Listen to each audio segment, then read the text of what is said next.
मैं professor R.N. Dutta हूँ। Retire किया हूँ as professor and head PG hospital या SSKM हॉस्पिटल से कुछ साल पहले। मेरा डर्मेटोलॉजी में 39 साल का तजुर्बा है। अब मैं कोलंबिया हॉस्पिटल में प्रैक्टिस करता हूँ। कुछ दिन से या कुछ साल से ये नोटिस किया जा रहा है, जो fungal infection, superficial fungal infection बहुत बढ़ चुका है।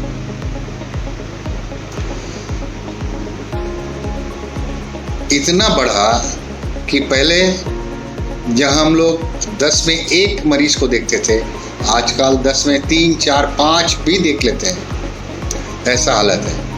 पहले एक परिवार से या एक आध को पेशेंट आता रहा, अब वो पूरा परिवार ही आ जाता है। ऐसा हालत है। पहले सीजन में, मेनली गर्मी का सीजन में ज़्यादा होता था, अब तो whole year, throughout the year, सारा साल हम लोग देखते रहते हैं फंगल इन्फेक्शन।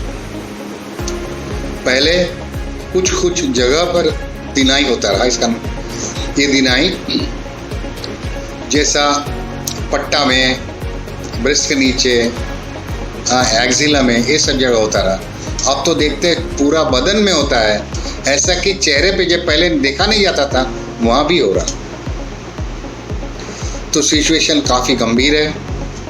और एक मुसीबत है, जो पहले जो दवा से काम करता रहा, जो सब दवा लगाने से ठीक हो जाता रहा, उससे अब ठीक नहीं हो रहा है। काफ़ी दवा रेजिस्टेंट हो चुका है। अब ये फंगस बन गया है मल्टी ड्रग रेजिस्टेंट फंगस। इसके लिए साइंटिस्ट, कंपनियों नया मॉलिक्यूल्स लेके आ रहे हैं मार्केट में, जिससे काम। और एक मुसीबत है, हम लोग दवा लेते हैं, लगाते हैं, कुछ दिन बाद छोड़ देते हैं। एक प्रॉब्लम है। दूसरा प्रॉब्लम है, डॉक्टर के पास जाते ही नहीं, दवा दुकान से दवा खरीद लेते हैं, और वो सब कॉम्बिनेशन ड्रग दिया जाता है जिसमें स्टेरॉयड है, और स्टेरॉयड हानिकारक है।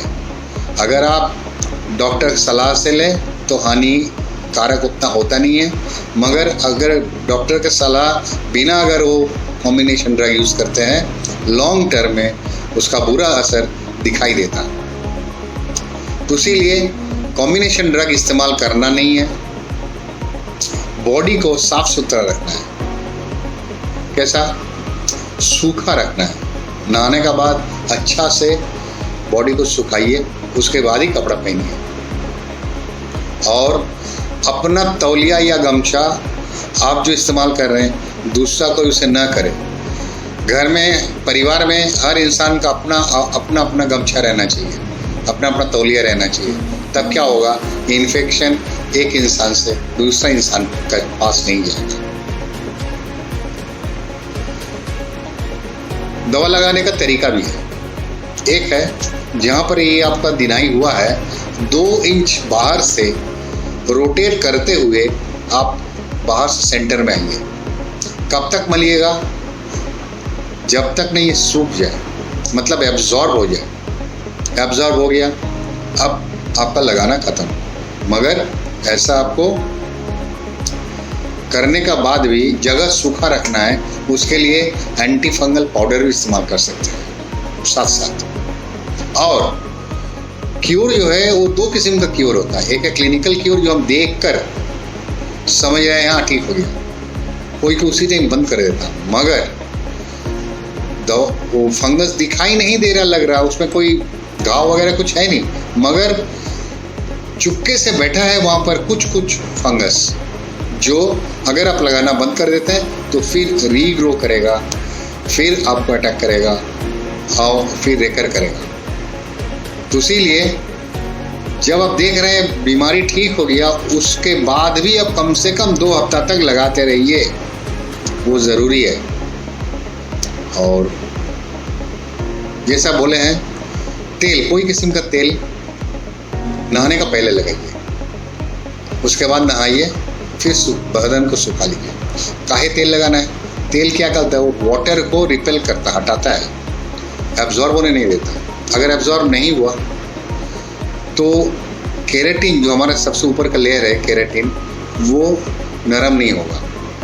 फंगस से केराटिन को खाता है। केराटिन, कड़ा केराटिन नहीं खा सकते। जैसे हम लोग चावल को उबाल के नरम करके खाते हैं, वैसे ही ये केराटिन जब पानी लग के फूल जाता है, नरम हो जाता है, तब खा सकता हमारा फंगस।